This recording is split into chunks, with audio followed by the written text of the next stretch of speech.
الحمد لله رب العالمين والعاقبة للمتقين والصلاة والسلام على سيد الأنبياء والمرسلين. أعوذ بالله السميع العليم من الشيطان الرجيم من همزه ونفخه ونفثه. بسم الله الرحمن الرحیم. الذین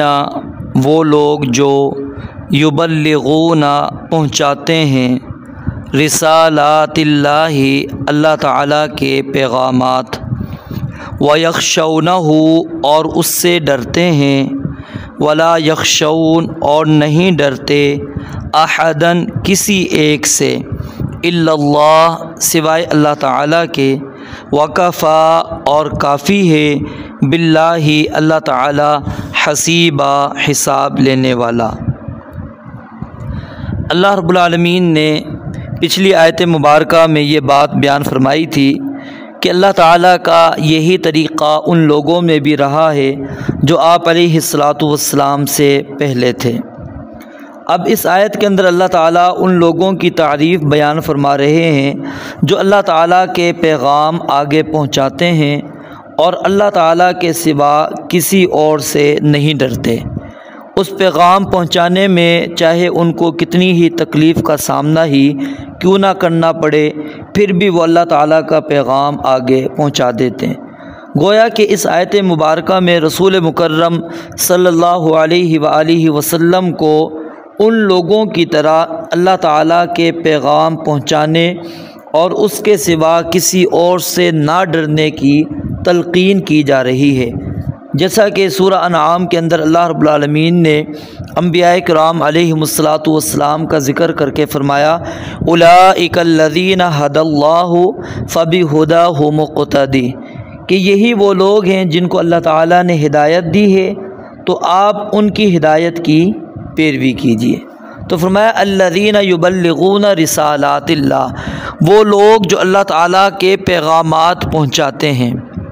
وَيَخْشَوْنَهُ اور اس سے ڈرتے ہیں، وَلَا يَخْشَوْنَ أَحَدًا إِلَّا اللَّهُ اور نہیں وہ ڈرتے کسی ایک سے سوائے اللہ تعالیٰ کے۔ اب اس آیت کے سب سے بڑے جو مصداق ہیں وہ کون ہیں؟ رسول اللہ صلی اللہ علیہ وآلہ وسلم ہے، اور اس آیت کے اندر ان لوگوں کا بھی رد ہو جاتا ہے جو تقیہ کرتے ہیں، کیونکہ اللہ کے نبی علیہ الصلاۃ والسلام نے اللہ تعالیٰ کے پیغامات بالکل صراحت کے ساتھ، واضح الفاظ کے ساتھ لوگوں تک پہنچا دیے، اور اس پہنچانے کے اندر کسی کے خوف کو آپ خاطر میں نہیں لاتے تھے، اور نہ ہی کسی سے ڈر کر آپ نے اللہ کے احکامات کو چھپایا۔ آپ نے اللہ کے احکام کو مشرق و مغرب میں تمام بنو آدم تک پہنچا دیا، اور یہاں تک کہ اللہ تعالیٰ نے آپ کے دین کو تمام ادیان کے اوپر غالب بھی کر دیا۔ هو الذی ارسل رسولہ بالہدی ودین الحق لیظہرہ علی الدین کلہ۔ اور پھر یہ کام اس کے بعد، یعنی آپ علیہ الصلاۃ والسلام کے بعد صحابہ کرام رضوان اللہ علیہم اجمعین نے کیا کہ وہ اللہ تعالیٰ کے پیغام کو جو رسول اللہ صلی اللہ علیہ وسلم کے ذریعے صحابہ تک پہنچا، صحابہ کرام رضوان اللہ علیہم اجمعین نے اس پیغام کو بہترین انداز کے اندر، بغیر کسی تقیے کے، بغیر کسی کوئی چیز چھپائے لوگوں تک پہنچا دیا۔ اور یہ آپ نے ذمہ داری بھی لگائی تھی، بلغوا عنی ولو آیا، کہ میری طرف سے اگرچہ ایک آیت، ایک حدیث ہی تمہارے پاس موجود ہے، وہ آگے لوگوں تک پہنچا دو۔ آپ نے حجۃ الوداع کے موقع پر فرمایا تھا فَلْيُبَلِّغُ الشَّاهِدُ الْغَائِبُ، جو موجود ہے وہ جو موجود نہیں ہے ان تک یہ بات پیغام پہنچا دیں۔ تو صحابہ کرام رضوان اللہ علیہ مجمعین نے اپنی زبان کے ذریعے، اپنے ہاتھ کے ذریعے، اپنی تلوار کے ذریعے سے اللہ کے نبی علیہ الصلاۃ والسلام کے دین کو پوری دنیا کے اندر پہنچا دیا۔ آپ کے کوئی بھی معاملات ہیں، وہ چاہے گھریلو معاملات ہیں، معاشی معاملات ہیں، آپ کے معاشرتی مسائل ہیں، آپ کی نماز ہے، آپ کا روزہ ہے، آپ کا حج ہے، آپ کا جہاد ہے، آپ کا ازواج کے ساتھ تعلق ہے، آپ کا صحابہ کرام کے ساتھ تعلق ہے، چھوٹے بچوں کے ساتھ تعلق ہے، بڑے لوگوں کے ساتھ تعلق ہے، وفود کا آنا ہے،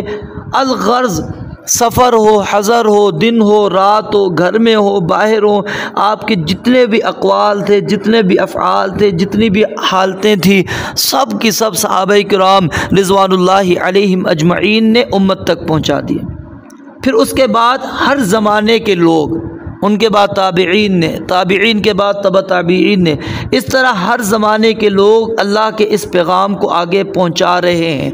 اور اس پہنچانے کے اندر کسی قسم کا کوئی خوف نہیں آڑے لاتے، کوئی تقیہ سے کام نہیں لگتے۔ اگر تقیہ اختیار کرتے تو پھر بتائیں ہم تک اللہ کا دین کیسے پہنچتا، پھر یہ قیامت تک کیسے دین باقی رہتا؟ تو اللہ رب العالمین نے گویا کہ اس آیت میں اس جانب بھی اشارہ کر دیا کہ رب کے احکام پہنچانے میں تقیہ بازی نہیں کرنی، بلکہ اللہ کے پیغام کو بالکل واضح انداز کے اندر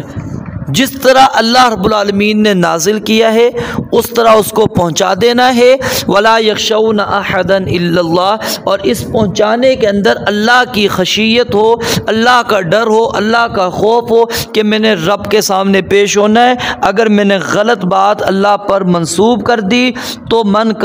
پھر میں سب سے بڑا ظالم ہوں۔ وَمَنْ أَظْلَمُ مِمَّنِ افْتَرَى عَلَى اللَّهِ الْكَذِبَ، اللہ پر جھوٹ باندھنے سے زیادہ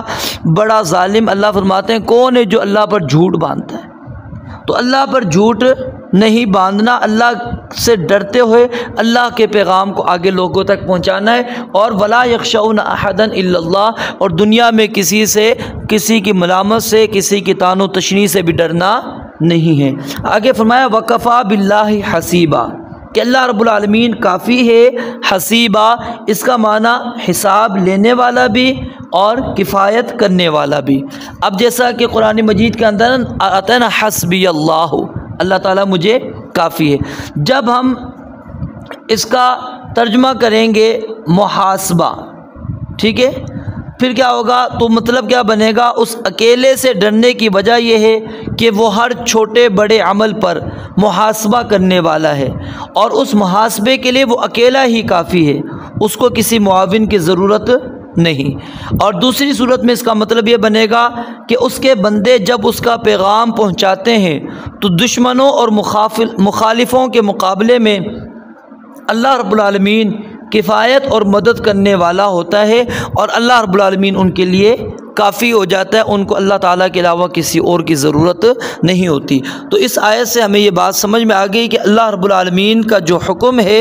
وہ ہم نے بغیر کسی رد و بدل کے، بغیر کسی تحریف کے، بغیر اس کے اندر کسی قسم کی نقص اور کمی کرنے کے یا اپنی طرف سے اضافہ کرنے کے، ہم نے جس طرح اللہ رب العالمین کا پیغام ہے اس طرح آگے لوگوں تک پہنچا دینا ہے۔ رب العالمین سے دعا ہے اللہ تعالیٰ سمجھنے عمل کرنے کی توفیق عطا فرمائے۔ وآخر دعوانا ان الحمد للہ رب العالمین۔